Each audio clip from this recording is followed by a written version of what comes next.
Majority Report with Sam Seder, where every day's Casual Friday. That means Monday is Casual Monday, Tuesday, Casual Tuesday, Wednesday, Casual Hump Day, Thursday, Casual Thurs, that's what we call it, and Friday, Casual Shabbat. The Majority Report with Sam Seder.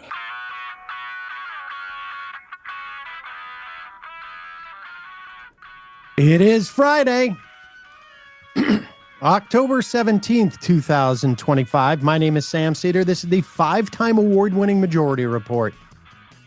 We are broadcasting live steps from the industrially ravaged Gowanus Canal in the heartland of America, downtown Brooklyn, USA. On the program today, Heather Parton, columnist at salon.com. You may know her as Digby. Publisher of the Uber blog Hullabaloo at digbysblog.com.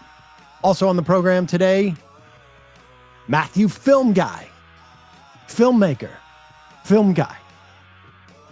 Also on the program today, the head of the U.S. Military Southern Command steps down in the wake of the multiple killing of Caribbean boaters and revelations of a CIA coup planning in Venezuela. Also on the program today, day 17 of the shutdown. Democrats stay united as Republicans begin to fear a health insurance tsunami. John Bolton surrenders to authorities as Trump again gets one of his bête noirs charged. Trump to hold a Putin meeting in Budapest as Zelensky seeks more weapons. Hackers dox hundreds of DHS, ICE, FBI, and DOJ officials looking for their supposed Mexican cartel reward. Mamdani tops New York City mayoral debate as Curtis Sliwa undresses Andrew Cuomo. NoKings.org. That's not a good image, Sam. NoKings.org protests around the country on tomorrow as Republicans fear they'll be filled with millions and millions of Hamas. New report, ICE has detained or arrested more than 170 U.S. citizens, including 20 children, 2 of whom have cancer. Republican congressman says he was deliberately fooled into hanging a swastika-laden U.S. flag picture in his office. More investigation to follow. Another trickster. Another one who's just a kid, all right? Another one. A youthful Republican congressman. All this and more on today's Majority Report. Welcome, ladies and gentlemen. It is Casual Friday. Casual Friday. Thanks so much for joining us at the end of the week. Obviously, a lot of stuff to get through. I would say that every day because it's true. It's true. We're getting a lot of Curtis Sliwa comments. He was fun in that debate. He is so representative of a New York Republican that you can't even hate on it.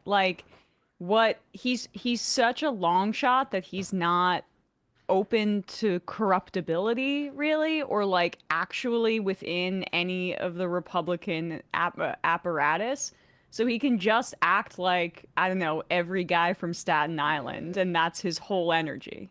I think he's also really just interested in beating Cuomo. I think that's what he really wants to do. Everybody hates Cuomo, and that was obvious last night. As Zoran continues to be very smart and basically didn't even go after Sliwa, which he shouldn't. And it caused this, towards the end, basically, this team-up thing between the two of them, which was glorious to watch. It was also interesting, too. I mean, we'll play some clips later in the fun half, but Sliwa in the middle really, I think, changed the dynamic. between, you can really get the sense that Cuomo was planning one of those things where he walks over to Mamdani or something like He that. blocks his shot. Yeah, looks like a tough guy, but he really looked weak. And we'll get to it, but he made some comments like it's not getting enough attention where he said that Zoran was not an observant Muslim or like wasn't the right kind of Muslim. Can people who are like, it's really just Zionists. Can Zionists stop telling Jews and Muslims what kind of Jew and Muslim they are? Like, leave it alone. You're not something you need to be concerned about. Well, if I remember correctly, though, isn't Cuomo a Muslim and a Jew and a Catholic and a black and a woman and a gay? I seem to remember that, but he's all things. He's God. He's all things to everybody. In the meantime, let's look back. This happened 2 nights ago. There was a CNN town hall with Bernie Sanders and AOC hosted by Caitlin Collins. You got to wonder, the Democratic establishment seems so angry with the idea of progressives in their ranks. They are fielding a 78-year-old candidate who will be 79 years old on the day that she is sworn in Maine, despite the fact that Graham Plattner has, as she enters the race, is still outpolling her directly and in terms of Collins.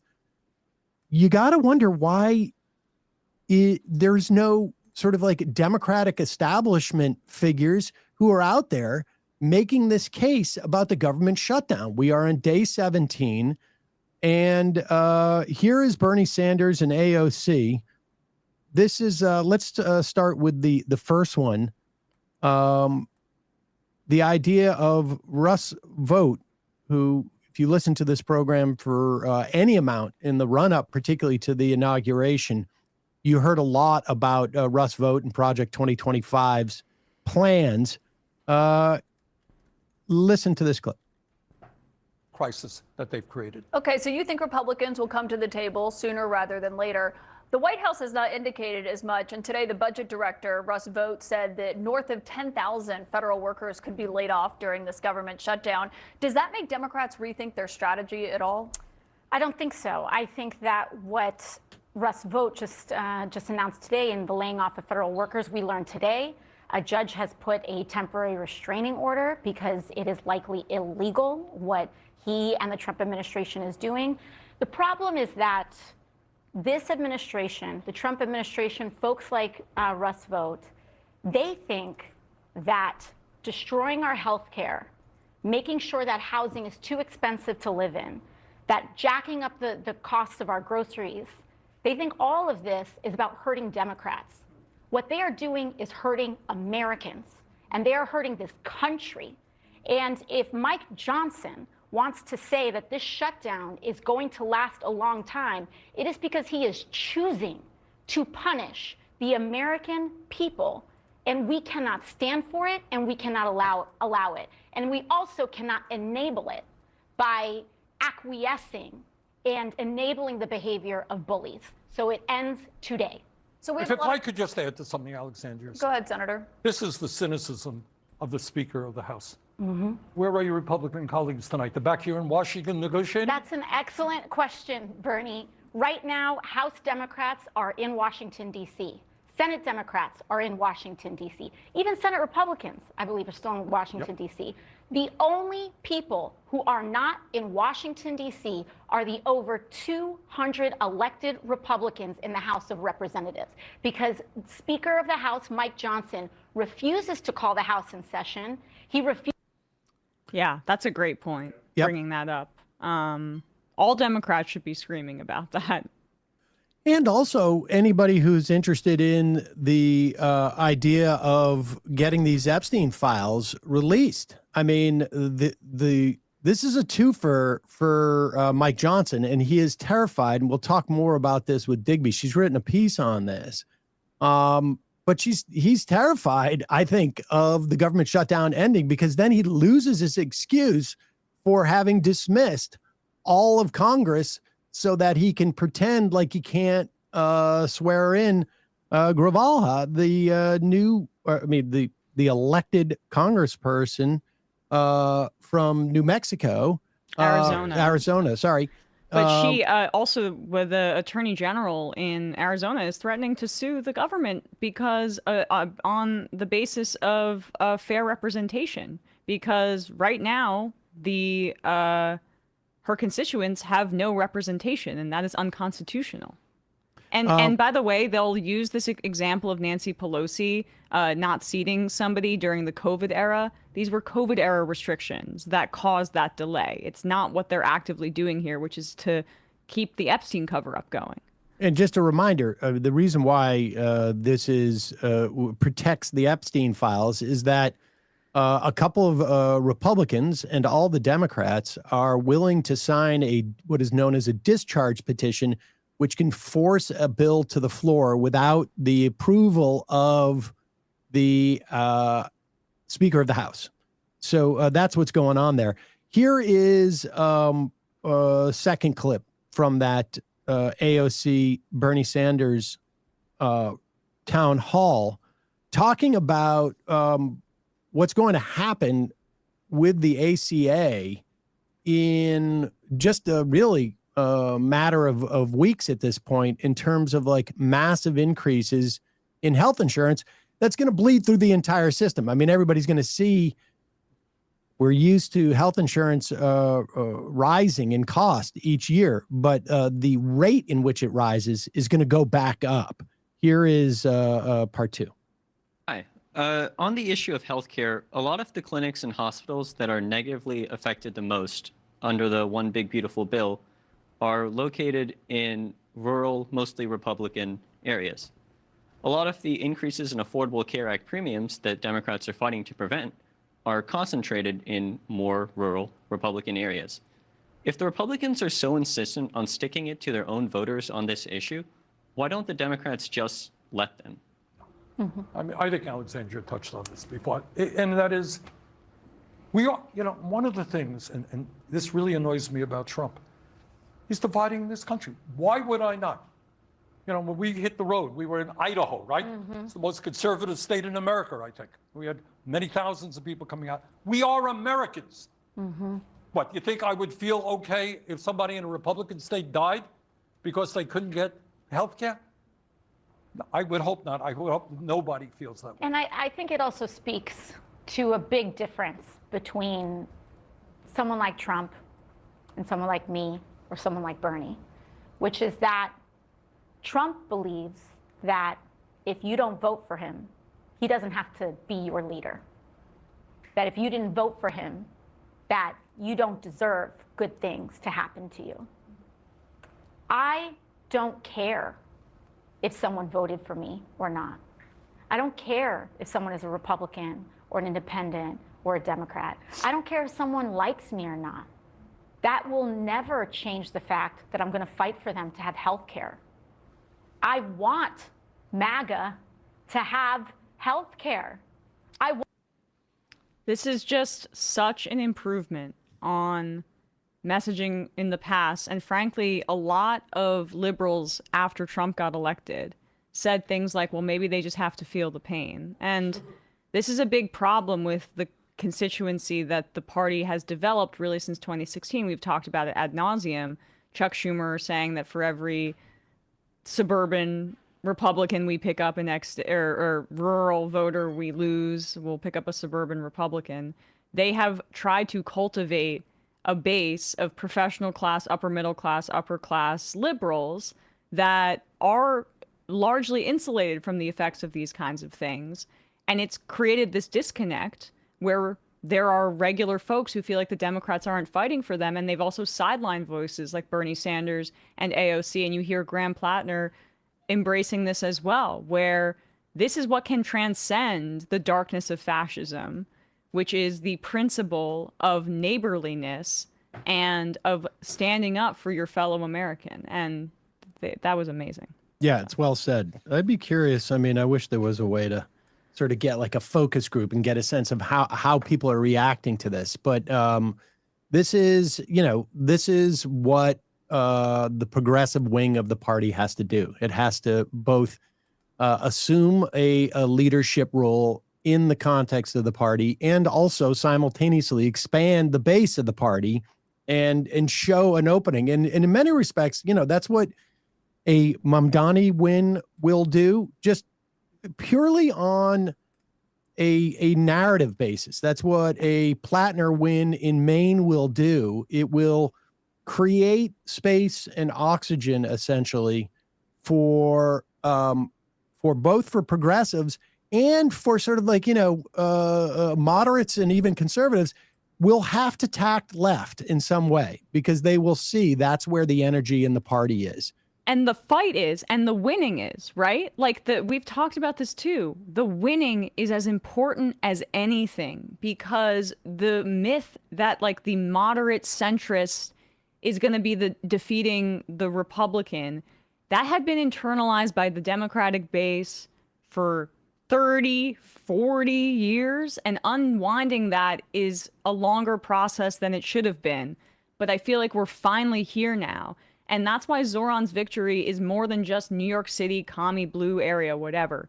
It was the first moment where you see that this politics actually expands the base. It's a winning message, and it's something that creates a snowball effect where people want to be on the winning team. There is like the Democratic propaganda about Bernie made it so like people were like, oh, I don't want to get my hopes up because he could never win. Well, now maybe these people can win, and that gets people energized. And to your you point, have the record of losing from the folks who have been in charge. Right. Well, I mean, that's that. Yeah. I mean, to that specifically in Maine, I think it's been 4 candidates in a row, 5. I'm thinking that have been sort of handpicked by the Democratic Senate campaign committee, and they all have lost, despite like having a tremendous amount of resources. And so that's what makes that Maine race so important as well. But we'll see. We should really try and have Plattner on again. In a minute, we're going to be taking a break and talking to Heather Digby Parton about the news of the week. First, a word from one of my favorite sponsors. That is, of course, sunsetlakesabadee.com. Use the code LEFTISBEST. You'll get 20% off. 20% off what, you say, Sam? Well, you'll get 20% off of tinctures that help you sleep, tinctures that help you relax, tinctures that help your pet relax, gummies that will help you sleep, the gummies that some with a little bit of THC and maybe even some Delta gummies with CBD, ones that help you sleep, some with melatonin, some without. Also smokables. They got flour, they got pre-rolls, they got keef, they've got CBD infused coffee and CBD infused fudge. There's all of their CBD is third-party tested. When you buy it, you get like a sheet of what it's broken of all of its components. They don't use any pesticides. They use integrated pest management, and they have great business practices. $20 minimum wage, mostly employee owned. Great farming practices with regenerative farming that they've worked with the University of Vermont up there near Burlington on growing. And they also are movement partners. They have donated tens of thousands of dollars to like things like strike relief funds and Planned Parenthood and refugee resettlement and carceral reform. They've engaged in mutual aid, just an all-around great company and an all-around great product. sunsetlakesabadee.com. Use the code LEFTISBEST. You will get 20% off. All right, quick break. When we come back, we're going to be talking to Heather Digby Parton. Just a reminder, the AM Quickie, amquickie.com. You get 3 days of emails in your inbox at 9 a.m. with the biggest stories of the day from a decidedly lefty-ish of center perspective. It's sort of a corrective for those other news emails that you might get. And for a couple of bucks, you can also get it 5 days a week. amquickie.com. Check it out. You will not be disappointed. Very quick 5-minute read, but all the information you need for the day. And why not join our Discord at majoritydiscord.com. We got well over 15,000 now, I think, in that Discord. It's massive. And a great place to get resources as this No Kings is happening. Great place to find people who might be going to one in your neighborhood. But we'll talk more about No Kings with Digby. Quick break. We'll be right back with Heather Parton. Are you ready for some pee-pee? I like it. Yeah, I've always remembered this in the past couple of Takes me times. back. Takes Yes, me back. to a more a much more innocent time. Heather about Parton, Digby, always a pleasure. We're back. Sam Seder, Emma Vigland, and back with us, Heather Parton, the proprietor of Hullabaloo and, of course, the columnist at salon.com. Heather, there's probably 12 things that we could talk about on any given Friday over the course of the past, I don't know, certainly 15 years on this show and the 20 years we've been talking about. Any one of these would have been a full discussion. But that's the nature of the of Trump administration 2.0. The assaults on our government, our laws. Like, I'm just thinking, like, as we went over stuff at the break, we didn't even mention, like, oh, we're probably planning an invasion of Venezuela. And we're just unilaterally blowing up boats in the Caribbean of what appears to be, at least by reports from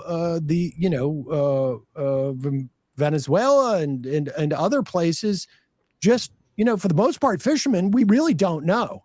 But let's start with the government shutdown. Okay.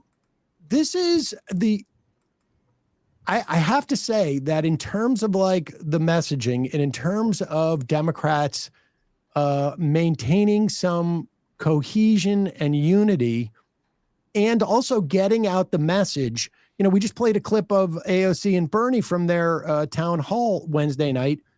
And there was an opportunity to talk about how Russ Vought is illegally firing all of, the 10,000, the latest tranche of employees, which of course has been going on for 8 months, but hasn't gotten the sort of like the urgent coverage that it deserves. And now we're seeing that. What's your sense of how this is going? Well, I I just wrote a piece about this. I think so far the polls have been showing that people are blaming the Republicans at least slightly more than the Democrats. And that's logical. They're in charge of everything. The Democrats are ciphers, up until now. So you can understand why people, even Republicans, would say that. So I think that it's, amazing but wonderful that the Democrats have decided that they needed to actually take a stand on something, and that they are pulling together, and that they're doing that, and that they're messaging pretty effectively, I think. When we heard that they had chosen this healthcare, framework for their, the ACA subsidies and the Medicaid, for their reasoning, for their rationale for refusing to vote for the continuing resolution, I was a little skeptical because I thought, it just doesn't seem big enough. It seems too ordinary. It seems like something that happened, this could have been 10 years ago talking, and it was in 2013. Yep. We had a shutdown over the Affordable Care Act, and it lasted 17 days. I mean, this, it seemed like, a little Groundhog Day to me.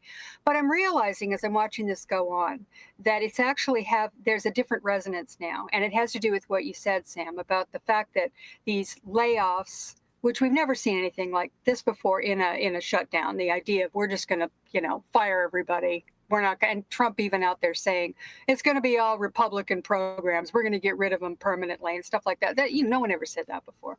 But it's more than that. I think one of the reasons why the healthcare thing, aside from the grim reality of these subsidies going up and people starting to get notices that are going to say, these gargantuan price hikes that they're going to get on the ACA subsidies, and the notion that there's been more press, I think, than we realize on the local level about the effect of the Medicaid cuts on rural hospitals and things like that. That word has been kind of seeping out ever since the big bill was passed.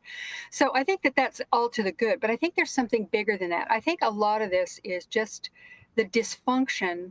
Shouldn't even call it dysfunction, because it's really not. The chaos of the Trump administration so far is starting to make its way into the public consciousness. Mm-hmm. People who aren't paying a lot of attention, people who are just there going, wait a minute, what the hell is going on here? And I think that some of that, when in terms of healthcare, has to do with what I'm calling the RFK effect. What he's doing, I mean, this is no longer just about health insurance. It's no longer about your bills. It's you like your kitchen table issues. There's a kitchen table issue out there, called cancer research, pediatric, cancer research. Things like Donald Trump going out in front of standing behind the podium and screaming, "Don't take Tylenol." Like, what the hell is he talking about? This weird stuff like what they did yesterday with Dr. Oz and Trump out there saying, "Have more babies." And I think this stuff is starting to sort of look like it's not just about health insurance, it's about the whole healthcare system. And that makes people very, very nervous, because as much as people hated the American healthcare system in terms of lack of access, they're really going to hate it when they find out that it's really a terrible, terrible system, because we no longer have the best and the brightest doing research. The universities, research centers are being shut down. So I think it's a subtext, this chaos, the fact that they're tearing down the whole healthcare system, the fact that you have this Russ Vought thing. I know that everybody's, the press is being terrible about explaining the Russ Vought gambit, I think. Because we talked about it, all of us talked about it before the election, that Project 2025, what it was. And this was the main thrust of it, was what Steve Bannon used to call the dismantling of the administrative state, right? Yep. This was what he said, and this is going back to 2016. And Russ Vought wrote it all out on paper. We all read it. And it was in, very accessible English. And any reporter could have read it too, which said that they were going to do exactly what they're doing. And they started off with Doge. Russ Vought's carried it on. All of this idea that somehow this has something to do with the shutdown is nonsense. Russ Vought's been doing it. He's going to continue doing it. And right now they just think they're being cute, and they're blaming the Democrats for the shutdown, and it's their fault that people are being fired. But I don't think people are buying it. I wrote a thing, it hasn't published yet, for Salon, where in the AP NORC poll, the AP story about their poll, they quoted a woman, Trump voter, big Trump supporter, said, well, they're all to blame and blah, blah, blah. She says, but, I expect the Republicans to do this. I mean, Donald Trump, he's the strong leader, and we depend on him to go down there to the Congress and tell them exactly what he wants and make them do it. Well, that's interesting to me, though, Heather, because I'm trying to pull it up, but it's from a few weeks ago. Here it is, actually. There was a poll from YouGov that showed that only 22% of Republicans are buying the party's argument on why they're shutting down the government. And the prompt was to expand Medicaid benefits to immigrants who are, why the Democrats are. To expand Medicaid benefits to immigrants who are in the U.S. illegally. And only 22% of Republicans agreed that was their goal. Like in the voting Didn't work, base. did it? Right. And they've stopped using that. I mean, I don't see it as much. And partly, I would imagine, is also because of the sort of flood of images of ICE going after, report out today, 170 U.S. citizens have been arrested by ICE. That's just what they could find, because nobody's keeping data on this. Because that was just what ProPublica found in public, publications and what have you. But that just means, right? Like the voter that you're talking about sees Trump as the fixer of even the own Republican Party. This is the thing we've been saying for years on this show, and Sam's really been on this about the separating of Trump from the Republican brand. Yes. The Trump voter thinks like he's going to get Republicans in line from cutting your health care. That's insane. And so the ACA thing is fascinating because like I wish they were pushing for more, but why I think it's creating the tension you're describing is because House Republicans are panicked. Panicked. They're all up in 2026, and if at the start of the year these ACA tax credits expire, that's 4 to 5 million people who could lose coverage, let alone when we're looking at the increase in premiums that would go like crazy. So they time those Medicaid cuts after the midterms. This is the pressure point, and it seems like at the very least Schumer and Jeffries understand that. They do seem to understand it, which, is surprising. I mean, well, look, what happened last spring, and we were all, our hair was on fire over what they did by, not doing this the first time they had the chance. The logic was, and I think and it has worked out, although I doubt that it was planned this way. What happened in the interim, of course, was, all the Doge stuff, really people understood the Elon Musk weirdness that happened in the first months, but it was also the passage of the One Big Beautiful Bill. And I think that really kind of focused the Democrats.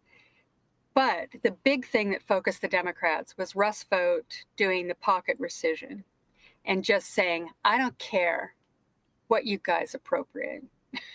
You go ahead, you do you. But I'm going to do me. And what I'm going to do is rescind whatever I feel like. I'm going to reappropriate money in any way I want. And when he did that, he showed the Democrats. And this argument, I'm seeing it in the media, and I think it may be starting to, maybe, I don't know, I have no proof of this, but it may be starting to penetrate what this really means.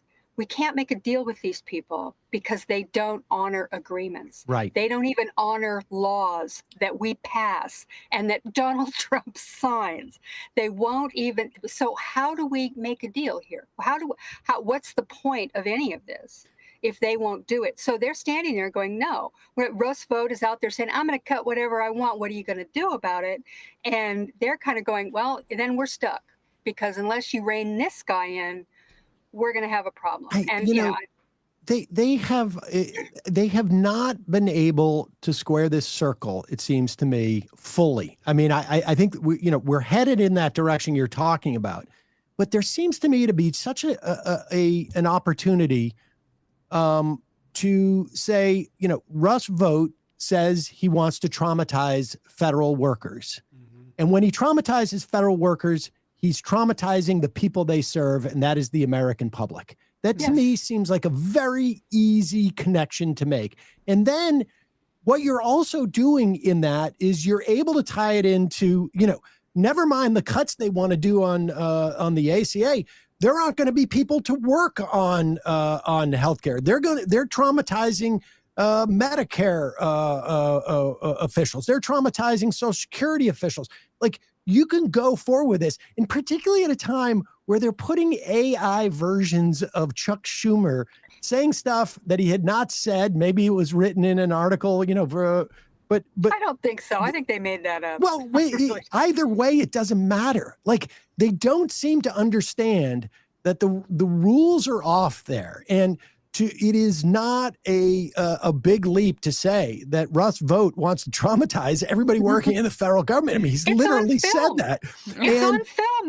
They've got footage of him saying, and we want to traumatize there's people. Such an opportunity to roll this into any pain that people are feeling from the government shutdown, and roll it into a situation because, look, in the event that we have elections in 2026 and that they're representative of how people vote, and by that I mean, redistricting, et cetera, and in the event that we have a 2028 election, and in the event that Democrats take some power over some part of government, they're going to have to, the work done here, this is not going to be This is not, Biden coming in during COVID and passing one bill. The amount of work that's going to need to be done, our government is in rubbles and in tatters. Yeah. And you need to now start to build a narrative that government is important in people's lives. And you have a perfect example right now of a Republican Party that wants to assault government and thereby assault the American public.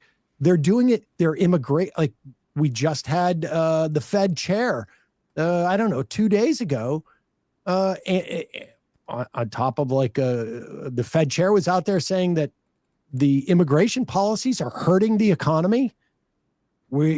Goldman Sachs is saying, that the immigration policies are taxing Americans an extra 88%. And incidentally, that tax money is being sent. $40 billion is essentially being sent to Argentina. I mean, there just seems to be a lot of material to work with. And I look at it just like, why is AOC and Bernie Sanders the only people who seem to be able to seeking a national platform to make this argument? I mean, I guess Hakeem Jeffries has said that he would debate Mike Johnson, but frankly, despite the fact that Hakeem Jeffries has all the facts, I'd be a little bit nervous about that. Yeah. Although I give Jeffries credit this morning, he came out against, talking about Karoline Leavitt's crazy commentary yesterday. And he said, she's out of her mind. There's something wrong with her. I mean, he really used some very direct language to describe her. And I thought, but okay, isn't it a start? Yeah. But isn't it let's play this. four months too late? I mean, it just feels like he's reacting to the pressure that.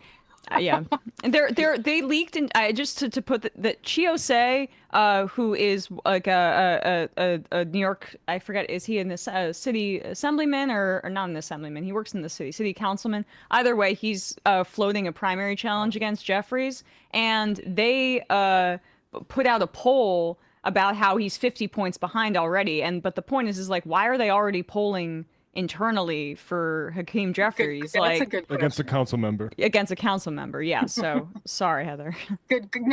That's a good question. I hadn't heard that, but yeah, it shows that there's something going on.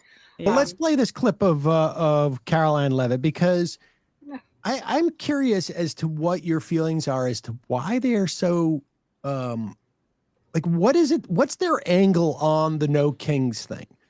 George Bush famously, when we had millions of people in the street in the run up to the Iraq War, he said, I'm not going to decide on some type of, what did he call it? A focus group testing on whether I should go to war or not. I mean, of course, the other way to say that is we live in a democratic country, and, if the people aren't interested in, you avenging your father's honor, maybe we shouldn't do this.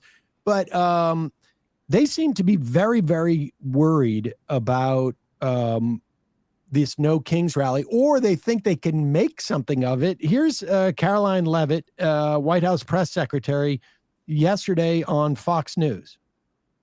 Proved that the Democrat Party's main constituency are made up of Hamas terrorists, illegal aliens, and violent criminals. That is who the Democrat Party is catering to, not the Trump administration and not the White House and not the Republican Party, who is standing up for law-abiding Americans, not just across the country, but around the world. And that proved that the Democrat...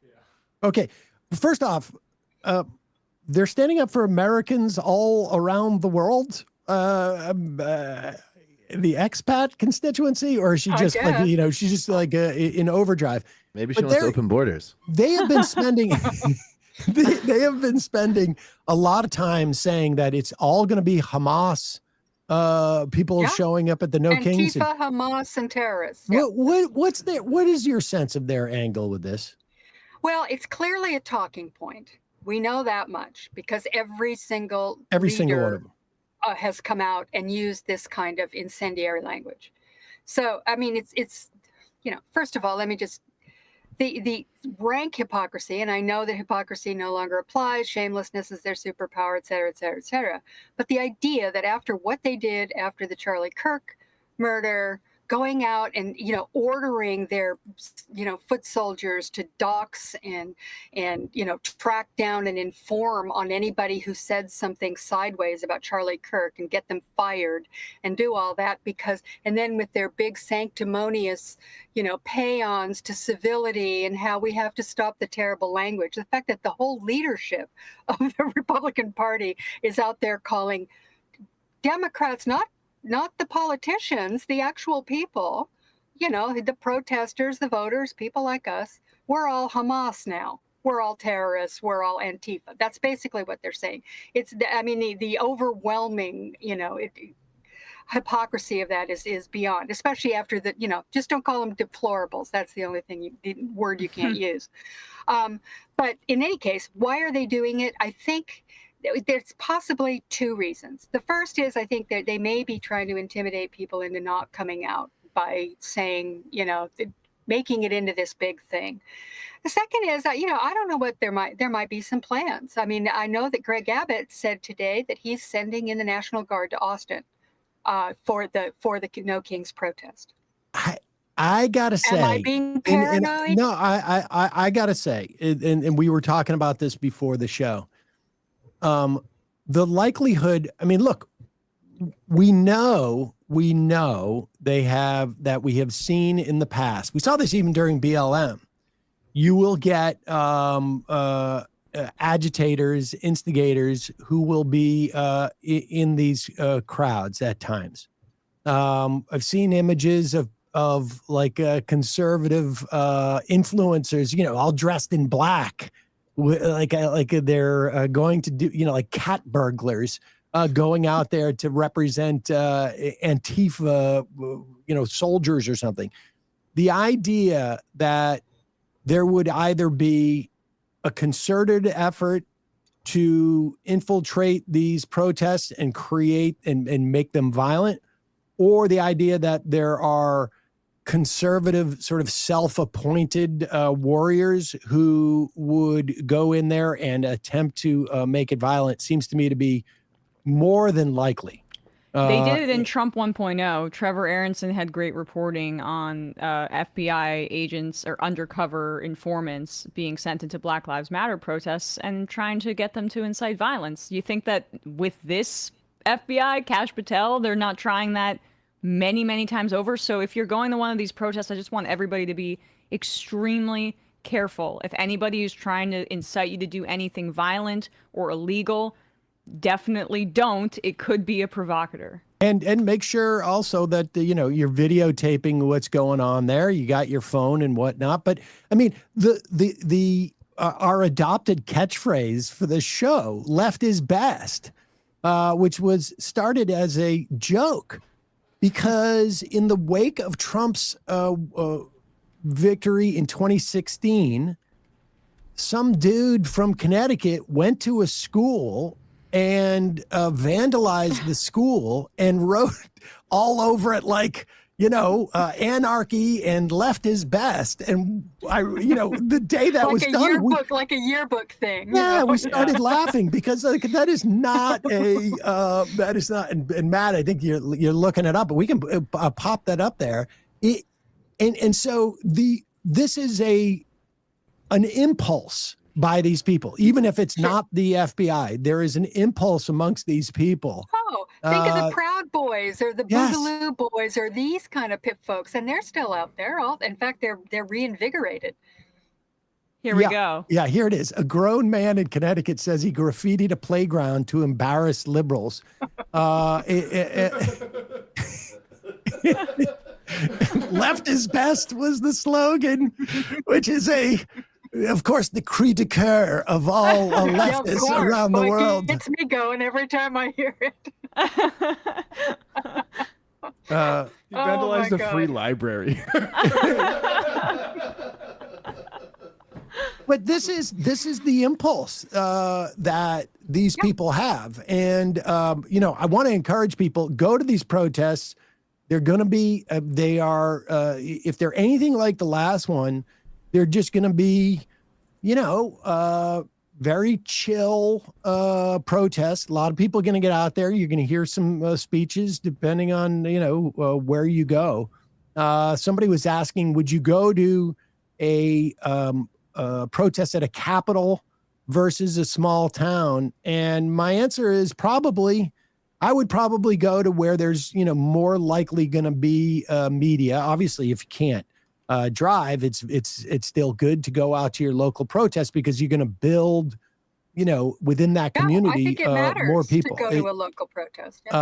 But either way, I think they're nervous about this idea because, in part too, because of there's a lot of authoritarian stuff that's going on, and authoritarian regimes do not like there to be sort of like the opportunity to protest them. I mean, we're watching right now. They're installing at the IRS the failed so-called whistleblower who had the Hunter Biden. Shapley. Yeah, go ahead. Tell us a little bit about that guy, because they've been active seem to have no compunction in saying the IRS is going to go after Act Blue. It's going to go after all sorts of Indivisible, the group I mean, they're not sponsoring the No Keen. All they're doing is organizing online, the providing the mechanism for people to sign up for protests and to see where they are. That's really all it is. And some messaging coming out every once in a while. I get some text, but it's not. That's all it is. Of course, Trump says they're Antifa. This is the Antifa network that Stephen Miller is going after, is Indivisible, which you'll recall was put together after the Women's March. And it was basically just an upstart grassroots organization that, one of those that came up after when Trump was elected, that was about to get out the vote. And it has grown into this organization which organizes protests around the country. I mean, it could not be more, innocent. There's absolutely nothing about Indivisible. It's mostly, and it was started, I think, by a bunch of suburban women, if I'm not mistaken, that came out of the Women's March. This guy, Shapley, it was an IRS employee who blew the whistle on Hunter Biden, and he was a big MAGA hero. They put him in, shockingly, when Trump came in, they put him in as the IRS commissioner. And everybody went, holy, what? Are you kidding? And he only lasted 3 days. And I don't know that anybody has ever figured out exactly what happened there. But he's back, and he's in the IRS again, and he is apparently going to be running this operation, which they say will include thousands of agents from the Criminal Investigation Unit. These are IRS agents who, carry weapons and stuff. I'm surprised they're not rousting, that's the thing. Immigrants. How many could be left? Chicago? Because they are literally out on the streets, patrolling DC at different times, or tearing mothers away from their kids. Exactly. They're going to have a full plate. Let's put it that way. And of course, and then you have Scott Bessent, the Treasury Secretary. He's also saying crazy stuff. I mean, right on those same talking points we were just talking about.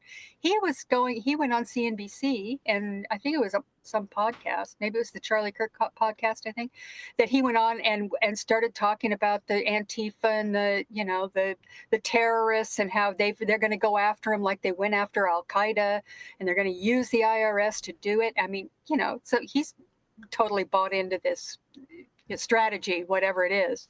And I think they're fairly serious about this. They talk, who are the things they name? It's what you said, Act Blue, George Soros, of course. I mean, that poor guy, he's 95 years old, but whatever. He's the leader of our resistance movement. Act Blue and Indivisible and some others. Well, here's the real kicker, and it just cracked me up. Apparently, the FBI went to Glenn Beck and asked him for advice on who they should go after. And I don't know. Emma, I don't know if this goes back before you're paying, close attention, because it goes back maybe 20 years. But Glenn Beck, it wasn't even that long ago. No, it was about 15. He was on CNN, right? This is when he CNN, or was it on Fox? I can't remember it was where when he moved to Fox, and Okay. and it was super popular. His show was like, it was the big one. I mean, it was Yeah. like the Tucker Carlson of its day. And he would do this thing where he would do called the Puppet Masters. And he had a blackboard where With he his would board write the that- names. Yep. Yeah. Oh, Okay, I'm so you I'm do enough of remember a it. sicko Oh, yeah. to remember that, Okay. even And as a it- 12-year-old or whatever. if I'm not mistaken, it involved like he thought like, you know, in Rockefeller Center, there was a mural that laid out all the plans. That's And right. back It was then, all there. back then it wasn't, you know, Antifa as he calls it. It was Saul Alinsky. And everybody it was was an Saul Alinskyite. Alinsky, yeah. Everybody was an People li- Alinskyite. And that was it. That's Do we have this video? Let's play this video. I know we have it. It's very long, but I think It's like, do you have the one with the puppets? Because he called it the Puppet Masters, and he would have these marionettes come flying down from the. I mean, what it do we was got? hilarious. What number is it, Brian? I didn't add it on there, but we're pulling it up right now Okay. from the Hullabaloo John's- blog. Oh, yes. Is it? Yeah, Yes. I guess I found it. Yeah, I found it the other day. Jon Stewart did a whole parody of this that was just hilarious. He did this whole Glenn Beck thing. So, I mean, it's nuts, right? I mean, it was Do you crazy. think the FBI right? actually showed up at his Oh, yeah, actually, I do. This is Kash Patel's FBI. Yeah, Right, I that's do. true. I think they probably did. we need some It tips. was probably Cash himself raced over on the private plane, you know. Oh, and that's right. I'm getting reminded that Glenn Beck was obsessed with ACORN. And for people Yeah, who don't ACORN. know, I mean, this is one of the sort of like forgotten failures of the Obama administration and of that era. You know, people talk about don't criticize Obama now, blah, blah, blah. There was a lot to criticize contemporaneously. But in retrospect, too, the loss of Democratic lawmakers on a state level was just massive. Governorships, state houses, on and on. It was a massacre. It really was. It was And there was a whole attitude of like every person for themselves. And so when ACORN, which was a key organization that would organize low income people, particularly through like tenant organizations and community organizations, ACORN was targeted by what's his name, O'Keefe from Project Veritas, and they just folded the entire government. Wasn't that the thing where he dressed up like a pimp? I And think had that his, and I think it was Lila Rose, the anti-abortion, activist. She dressed up like the street prostitute. and they went into one O'Keefe dressed up local, like I think like health somewhere clinic in New that- Orleans or someplace. Yeah, and it was ACORN grotesque.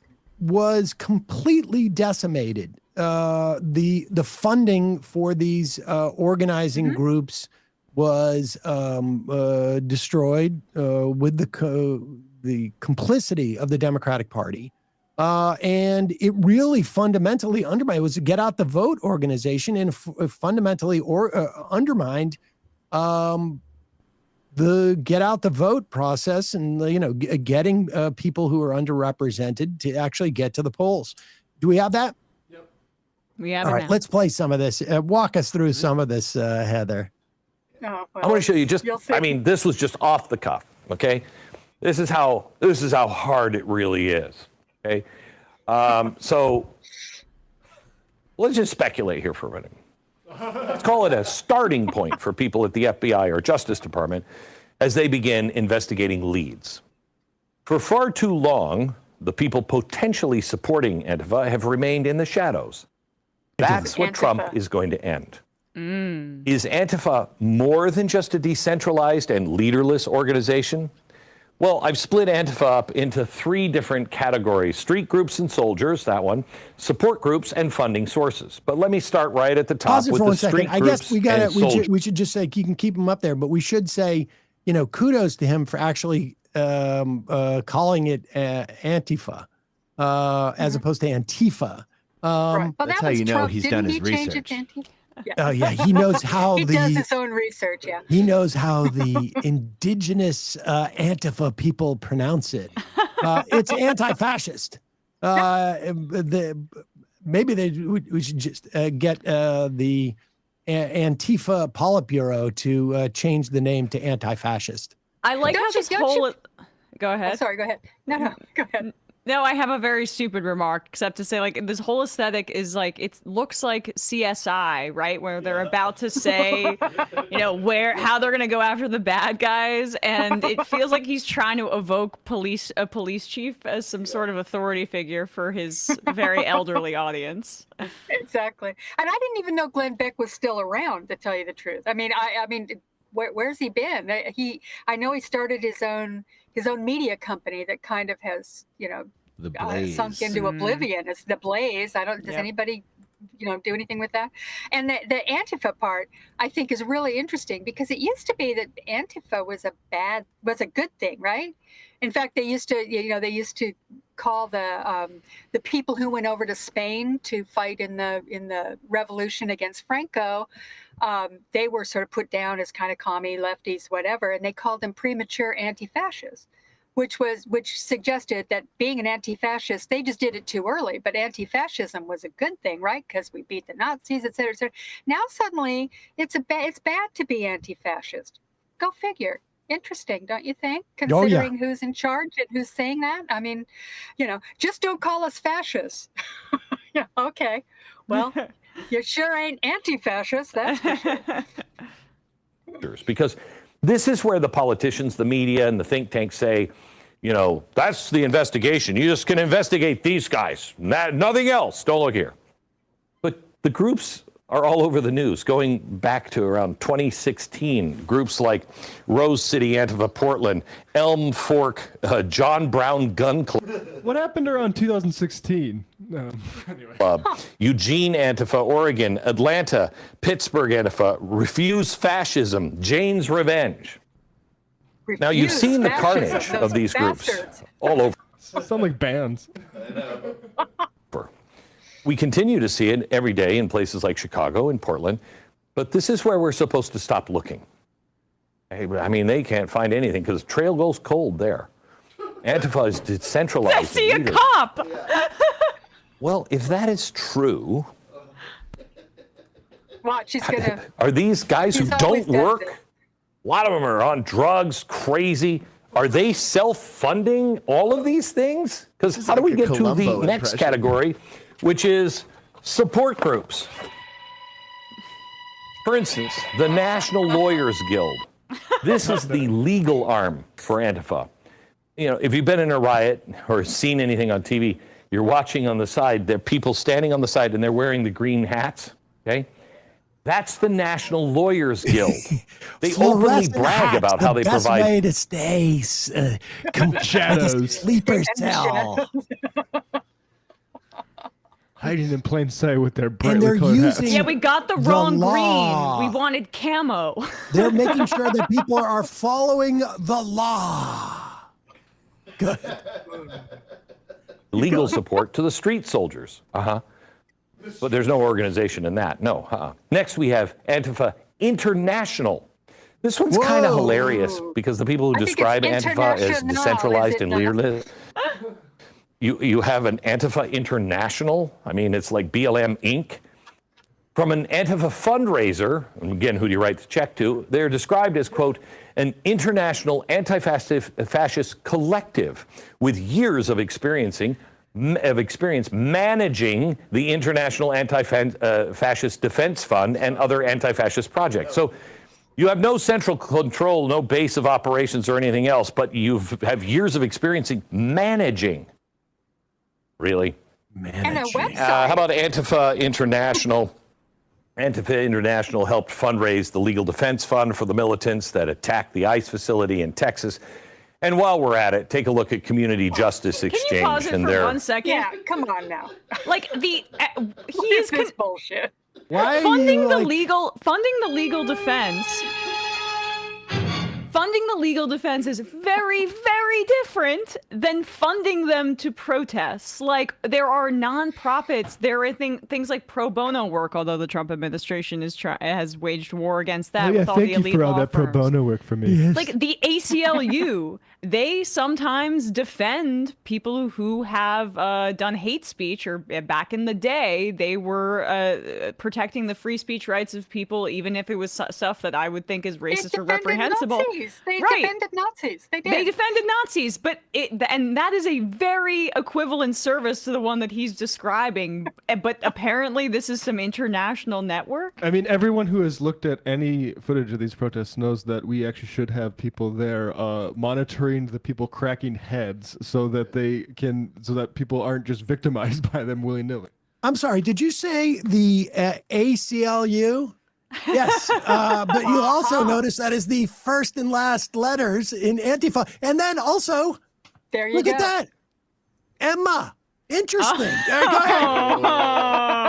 Go ahead. Just go. Keep going. Let's keep going. National Bail Fund Network. They were bailing people out during the Summer of Rage of George Floyd riots. They're probably worth looking into, specifically due to their major partner, which is, oh my gosh, the Tides Foundation, our old friends at the Tides Foundation. Look, these connections, these organizations are legion. We are legion. Yeah, that's probably what they say. Anyway, get it, Christians. Remember, as per all the politicians and media experts, no centralized organization. Okay, but you have the support groups that are supporting them with no organization. And then you have this, funding sources. Now, this is interesting. Again, who do you write to check to? This is split between nonprofits and foundations, also crowdfunding sources. Now, I already mentioned the Tides Foundation, one of the darkest of the dark left-wing radical money funnels on the planet. You know, who knows all the trails that lead back to Tides? But just for starters, let's look at these. Tides Foundation funds an organization called Alliance for Global Justice. Money from here. They refunnel money to groups. This is just a big list of all the groups that Glenn Beck has been freaked out about for like his entire career. It is finally come together. It's fine. They've finally been written on a blackboard next to the word Antifa. And the FBI is listening at long last. They are putting their faith in the man who did the work and did the research. He's one of those volunteer sheriffs. He's like those volunteer, you know. Like Herschel Walker or whatever. Yeah. And Dean Cain. Whatever happened to him at ICE? Is he still there? I think he was the guy who we watched fall over the other day. And his gun went flying on down the street. Yeah, that was good. Well, so this is the state of where we are in the Antifa the Antifa investigation. And they put this guy Gary Shapley in the IRS, which I would say he's just maybe a step below Glenn Beck as far as credibility is concerned. That doesn't mean that they're not going to do something, because they will. I mean, I don't think there's any doubt that they can, they'll get rid of anybody who objects to breaking the law. And the law is very clear that they're not allowed to do any of this stuff in terms of investigating people just because of their, whatever their political disposition is. But they're going to do it anyway. And, I think mostly it's a PR thing. I think they're probably going to, maybe they'll go after and indict or audit some of the groups, but mostly it's just a matter of threatening people and threats and intimidation, which is what they're doing across the board. I mean, a lot of this stuff is just standard authoritarian playbook. Just get some examples out there, arrest James Comey, arrest Letitia James, threaten people with IRS audits, and a lot of that is just that at the same time, though, they actually have a police state in action in the Department of Homeland Security, which has been given a blank check. Yep. Apparently, to do whatever they want. And they are cracking heads. They are hurting and killing and shooting and killing people in the streets of America. That is happening. And so you put that combination together of all these threats of using the Department of Justice, the IRS, and then what's happening in the streets. And we're there now. I mean, it's fa of Antifa. It's full fa.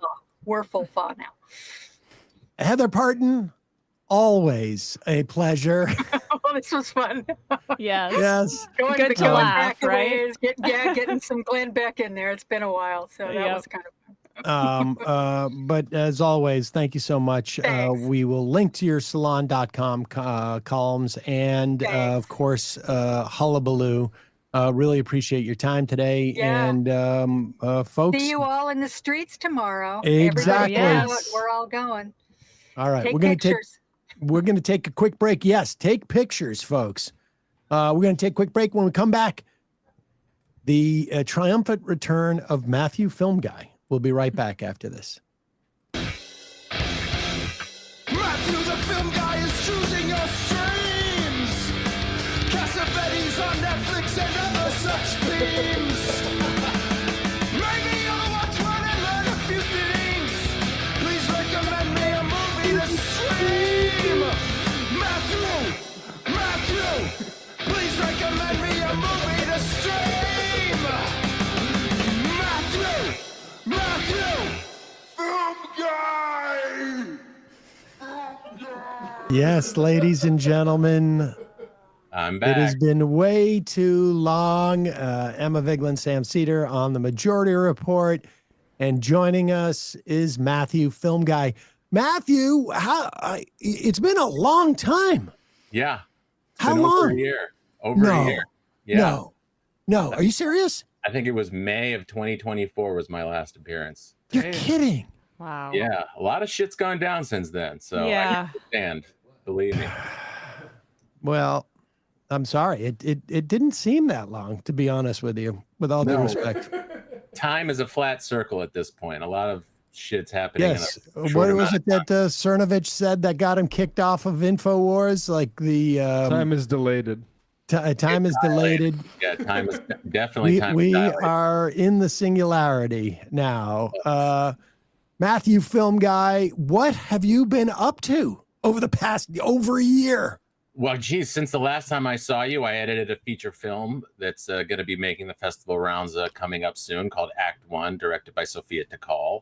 Whoa, okay. And, Very cool. Since then, I've honestly just been reading a lot of scripts from my agents, and no projects have landed quite yet. But meanwhile, I've been doing my amazing online film appreciation class, which I don't know if you know, but your sister. Is it fully online now?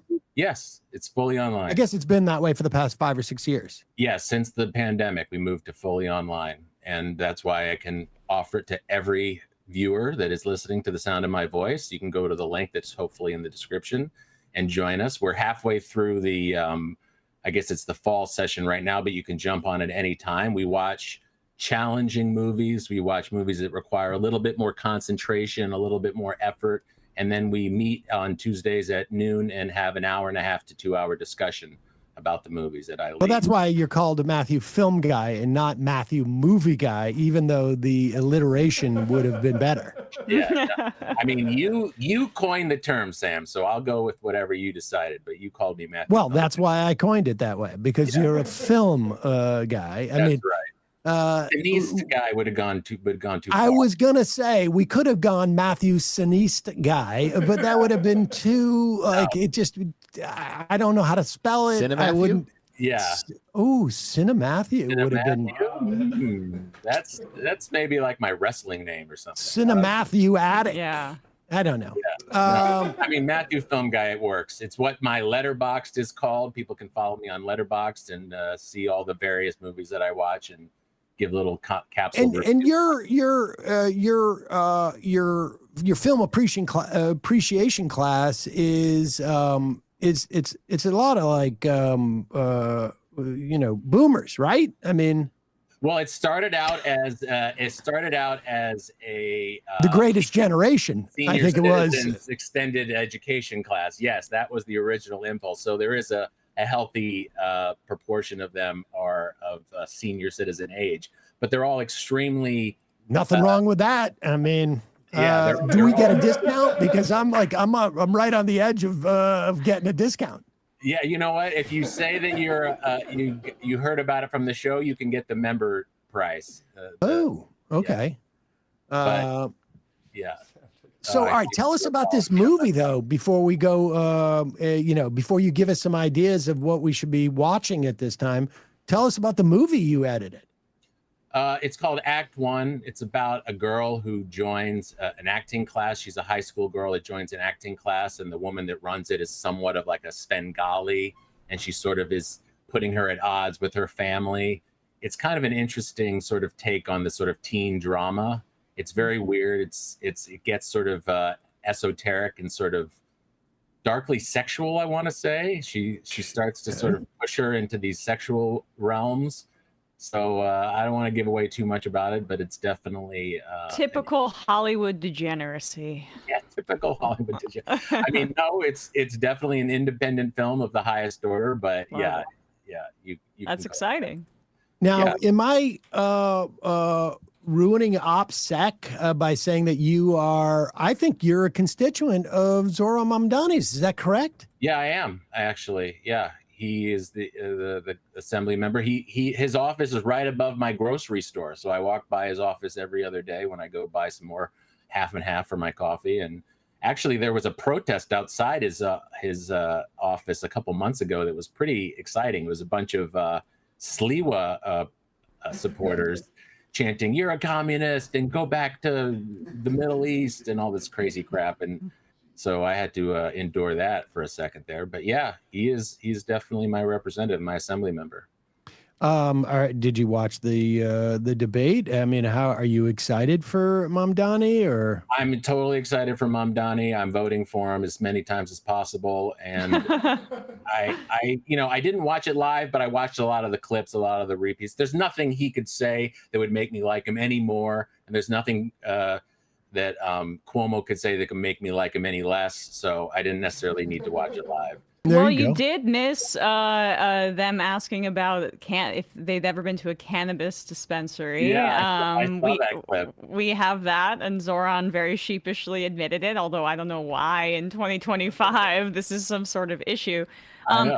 They were chanting, "Go back to the Middle East." Like, it's really annoying me that people. He's from Uganda, right? And his family is ethnically Indian. I know. It's like split the difference. It's driving me crazy. People genuinely want him to travel. They just genuinely want him to travel, and because after they said go back to the Middle East, they also said then also visit Ontario. It's nice. Do you realize how important Hajj is to your religion? Yeah, I think that's what they had in mind. The Hajj. Make the Hajj, buddy. So Matthew, how have you been? How is your state of mind? Like, do you? I'm losing it, bro. Are you losing it? Yeah, I'm losing it, bro. I mean, listen, I listen to the show practically every day, so I'm well aware of the TikTok of the destruction of this goddamn country. I'm losing it, bro. Exactly. That is where I'm at. I mean, honestly, if it wasn't for my ability to consume cinema, I would be absolutely a wreck. You know, I'm clinging to, I mean, this class, it gives me so much. Honestly, it's not just what I'm giving to the students, what they're giving back to me in terms of an analysis of the state of the emotional, the heart of humanity. I always love quoting the famous quote from Ezra Pound. He said that literature, although I apply it to film, is news that stays news. And it just feels to me like if it wasn't for my ability to explore the deeper realms of human consciousness, I would absolutely be basically standing on a ledge ready to jump. No matter how okay, all right, well, hang in there. But no matter how depressing, like someone said this to me, or maybe I saw it on Twitter, which is even more depressing. But like the idea that even if life gets so bad, there's always a new movie to watch. That's like a good way to look at things. And honestly, for me, not even a new movie, but the whole history of the realm of cinema, which is at our fingertips now in this day and age. You can look at my diary on Letterboxd, and I'm watching things from all over the globe, all over the timeline, from silent movies of the teens to, actually a great movie that we just watched in class 2 weeks ago, the latest movie by Mike Lee, which is called Hard Truths. It's was just an amazing humanistic portrait of a woman going through anger issues that really, it expands your ability to sympathize and to have a conscious connection to your fellow humans. And that's something that I think is missing from politics in general. It's all about beating the other person and domination. Even when you're a partisan for the left, it has this kind of antagonistic tone to it. Whereas the best films are empathy creating machines, putting you in sympathy with your fellow humans, even the ones that are maybe prickly or sort of dark or negative, and that to me it's a lifesaver, believe me. That's what I felt when I watched the MI7, the final of the Mission Impossible series. I have yet to get to that. That is on my list. But yeah, listen, I consume the brainless Hollywood entertainment as well. The Marvel movies and so on. So I have a spot in my heart for just disconnecting my conscious brain and enjoying that as well. So I could see you. Okay. That sounded a little backhanded, but that's okay. I have a 12-year-old. As you know, I have. And I have an inner 12-year-old, right, that I'm still in connection with. So Matthew, before you get to suggestions for us as to what we should be watching in this era, which is a pretty unique era in terms of, I think, American, it's somewhat unique in terms of American history. I don't want to overstate it, but in terms of the authoritarianism, I guess it's really more, its victims are more widely distributed. Let's put it that way, or potentially could be. What's the most recent new release that you have watched? Oh my God. I get so turned off by trying to catch up on the newest movie. So I don't know, the newest movie that I've seen. The Sting? No. A Woman Under the Influence? Yeah, exactly. No, that is my favorite movie, or one of my favorite movies, but no. That's 1974, so that I've seen something newer than that. Actually, it might be Mike Lee's Hard Truths, which just came out last year. That was a 2024 movie, so it could be actually that one, the one that I just mentioned. I think I also saw this comedy called Friendship. I don't know if you know. I saw that. I saw that. Yeah, that was pretty funny. That was pretty dark and twisted. I like that one. I love that. Yeah. Hilarious. Yeah. Paul Rudd, right? And who's that other dude? And Tim Robinson. You didn't Tim see One Robinson. Battle After Another. We got IMs about it. No, I have not seen that yet. It's Is that the Paul Thomas Anderson one? Yeah, it's not a secret that I'm not the biggest Paul Thomas Anderson fan. I sort of see him as a film school fabulous guy playing with the genre more than making a sort of deep connection to the human condition. But And then started kicking the desk. I didn't start kicking. I just tapped my foot slightly. Yeah, Just but tapped it. I've heard how amazing Blood the new coming out of movie your nose, is. Emma. Did you see the new Superman movie? Because Emma thought that was great too. Yes, I did. By the time I'm done with this career, I don't think I'll like anything anymore. But I'm not here to dump on anybody's taste, really. I'm here to support what I like and try to be a champion for something different, but I'm not. But you haven't seen it, but you don't like it preemptively. No, I didn't say that. Okay. Honestly, That's Sam. The movie of his, Sam put those words in my mouth. I saw that earlier. You and I share a similar skepticism of Paul Thomas Anderson along those lines. Now, I haven't seen nearly as many of his films. Like I think there was one or two in there. I remember liking Punch Drunk Love, actually. Yeah, the movie's incredible. I love that movie. Boogie Nights is incredible. There Will Be Blood is like one of the best movies about American capitalism ever made, arguably. But it was sort of, I don't know.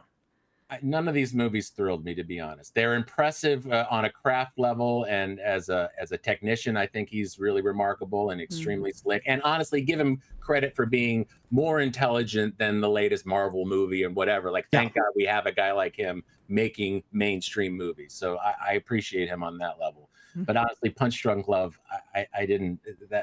It seems so. Maybe I thought to me. Adam Sandler was actually pretty good in that. I think maybe that was what it was. I mean, I haven't seen it in probably 15 years. So It's amazing in that. When Adam Sandler wants to be dramatic, it's actually like quite good, I would say. Matthew Film Guy is not having any of this. So No. Honestly, the movie of Paul Thomas Anderson's, if you want to talk about a movie of his that I love, was The Master. That movie was legitimately weird and legitimately esoteric in a way that I don't think he's ever approached before. It certainly was thematically rich in a way that it didn't make necessarily conceptual sense. Like, a lot of his movies are sort of quoting other movies and sort of repackaging other cinematic touchstones. But that one to me felt genuinely, legitimately authentic and sort of reaching for something personal from him that I hadn't seen before. So that one I really loved. Okay. Phantom Thread is very personal too, in a way that I thought that was daring. I don't know if you've seen that, but my favorite movie.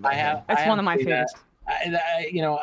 Again, it was technically proficient, but I didn't really connect with it, I have to say. Matthew, so let's get to your picks. But before we do, Andor. Have you watched Andor? Yes, I have watched Andor. All right. What do you think? Yeah. Awesome, right? I mean, super cool Star Wars story. I mean, I love the whole. Hey, why'd you got to do it that way? Because it is a super cool. Yeah, it's part of the Star Wars franchise, but it really is like it stands on its own. Yeah, no, and I appreciate the. You don't need the Star Wars part of it at all, as far as I'm concerned.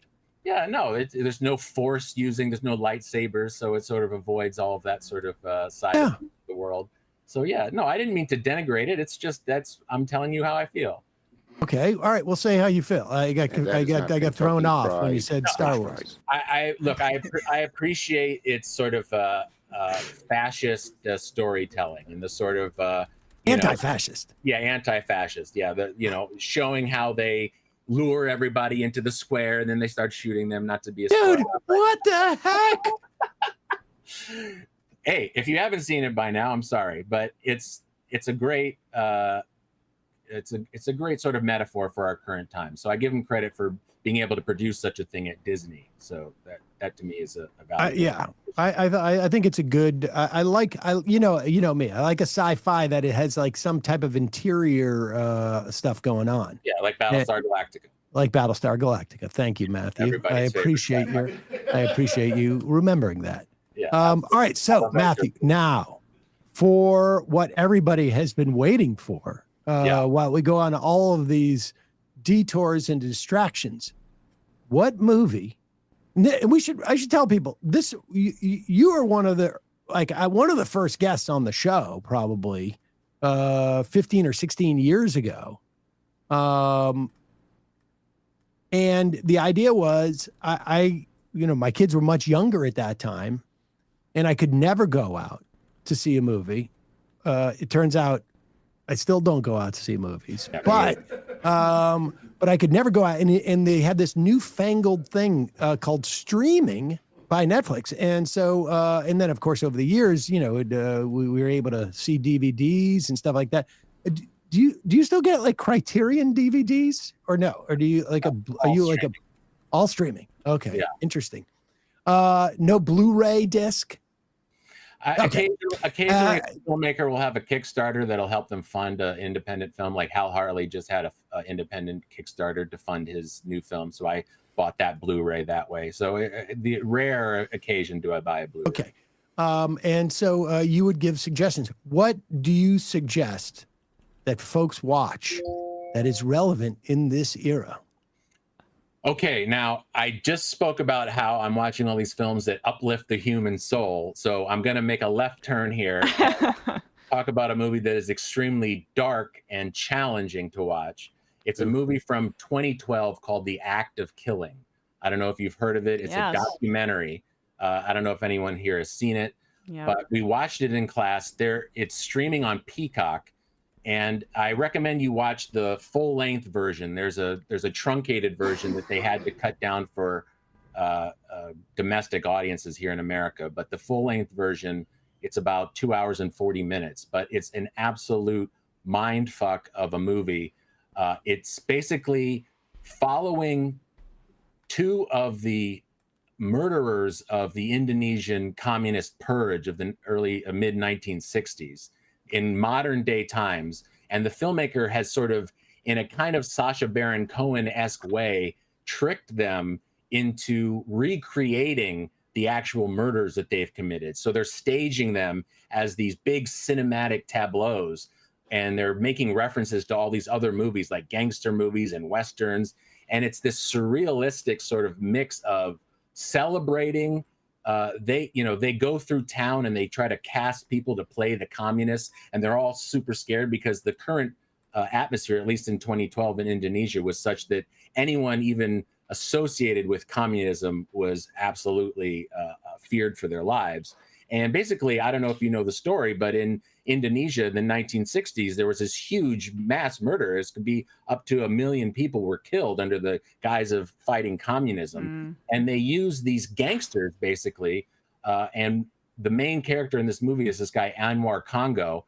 And he's now this older grandpa kind of guy.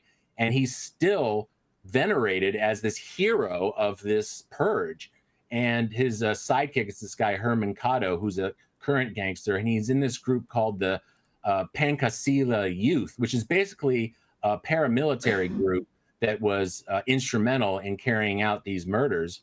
And it's just a remarkable look into the psychology of this guy, because everywhere he goes, people are like, oh, you're this great hero, you did this stuff. And he's actually recreating these murders, and he slowly, very slowly starts to feel some remorse. And it's very twisted the way he starts to understand the violence that he enacted. And it just, I can't describe how surreal it is, because they put them into these tableaus where they're like dressed up like movie gangsters. The original name for these guys were the movie gangsters. They actually called them movie gangsters because they started out hanging out outside movie theaters and selling bootleg tickets, scalping tickets. And they got hired to basically be these thugs, these, sanctioned murderers. And he demonstrates how he chokes them. He said, I used to beat them in the head, but there was too much blood. Then I figured out, I learned in the movies that I could choke them with a wire, and he demonstrates it. It's absolutely horrific. The way you're asked to sort of enter into the mind of this murderer. And it actually is a wide picture of the entire system, because they go through all these other different officials. There's the governor of North Sumatra that they interview. There's a newspaper publisher who was part of the killing pipeline. He would sort of rat on people and call them out. And people are giving these speeches about how we need gangsters. Gangsters are what keep this country free, and God hates communists. And one of the major scenes is they go on this talk show, because apparently word got out that they're remaking this movie, which is depicting the heroic acts of murder of all these communists. And they go on this talk show, and the talk show host is going, oh, he made a good way of killing communists. He's such a hero. And it's like, it's so chilling to see the sort of end result. And this is what I sort of relate to what we're going through now, the end result of naked, absolute authoritarian violence, and the sanctioning of violence, similar to what we're seeing with ICE, but on a much more overt level, of these paramilitary sanctioned gangsters just enacting the political will of the majority and just killing anyone who's even associated with being a communist or a trade unionist or a leftist of any kind. And it's absolutely still reverberating till today, the effects of this extreme purge. And this documentary is just so, he gets such access to these people, and they're sort of proud of what they did. And they're going around sort of being celebrated by the local populace. Some of them you can see are very afraid of these people. But there's all these... Sounds like a perfect movie for me to watch with my son. Yeah, exactly. Definitely watch it with the family. Get a big bowl of popcorn, pull up a blanket, and cuddle up with this movie. No, it does sound there is going to fascinating, be there is going that sounds I remember hearing about that film, and it was either in the conversation for Oscar documentary or something like that. Like, it was getting awards buzz at the time. And what it is, when Sam and I went to that Zateo documentary like a year ago, right? It was obviously it was a short. I don't think it was a full length feature, but it's similar territory of like Zateo interviewed a lot of basically Israeli soldiers about the crimes that they had committed. And like, it just, when you're describing this, of course, all I can think about is the genocide in Gaza too, and what future documentarians are going to have endless footage to choose from to see people explain their crimes in chilling detail. But the intimacy of what you're saying might be even harder to find as well, where you see somebody eventually start to have a bit of remorse. Like, that's cinematic in a way that we may not even have with this genocide. I mean, this is going back 60 years, so it's a sort of there's maybe enough time for this guy. At the end of the movie, this isn't necessarily spoiling anything, but at the end of the movie, he's watching footage, and the filmmaker films the guy watching footage that they shot of him in this movie set sort of world where they think they're making a movie. He tells them we're making a movie celebrating what you did, but obviously he's peeling the layers back on what he did. Wow. And he's watching the footage of it, and he says to his grandson, "Come here, watch Grandpa getting choked. Watch Grandpa, watch." And the filmmaker's like, should he be watching that? And he's like, yeah, it's fine. And then that's when he starts to sort of choke up and sort of realize, like, oh, now I understand what they went through. And the filmmaker says, well, you don't really understand what they went through because they were actually going to die. It's a movie. So it's such a twisted sort of extremely complicated foray into this man's psychology that I cannot recommend any more highly, but it definitely is a challenging watch. It's not necessarily a relaxing watch, but it's a warning for where we could be headed. Actually, that's how I took it too. Matthew, film guy, great recommendation. I'm going to put it on my list. I have 10, 12 years of lists of movies of yours that I got to catch up on, but I'm getting there. I'm getting close. Kids, the kid's going to age out of this era of action films all the time. So by the time you get to this movie, he should be old enough to appreciate it. Wonderful. Matthew, film guy, always a pleasure. We got to do this again soon. Definitely, Sam. Thank you, guys. Great to talk to you. Great to talk to you. All right, folks, we're going to take a quick break, head into the fun half. Just a reminder, it's your support that makes this show possible. You can become a member at jointhemajorityreport.com. When you do, you not only get the free show free of commercials, you also get the fun half. Don't forget, AM Quickie, our Discord, and justcoffee.coop, fair trade coffee, hot chocolate. Use the coupon code majority. You get 10% off all of their coffee. You can get the Majority Report blend. Check it out. Awesome. Roasters and co-op in Madison, Wisconsin. Matt, Left Reckoning. Yeah, Left Reckoning at patreon.com/Left Reckoning. If you sign up, you can hear the Sunday show this weekend where we're going to get into Graham Plattner's Reddit posts and why it looks like desperation for Janet Mills, who is going to lose that primary. It's early to be that desperate, but she's getting there quick. Yep. She doesn't have much time. Pull the lever. So patreon.com/Left Reckoning for our patrons. That should be her angle. I will act with urgency because I don't have a lot of time left. Yeah. Although the filibuster stays. Yeah, for some reason. Right, the Reddit post, I'm sorry, but just want to say, like, they are dumping that way too early. Did I say this earlier? It's been a long. No, that was before the show. Okay. Yeah, like, they are freaked out if this is the Oppo research that they're already putting out there. But okay, see you in the fun half.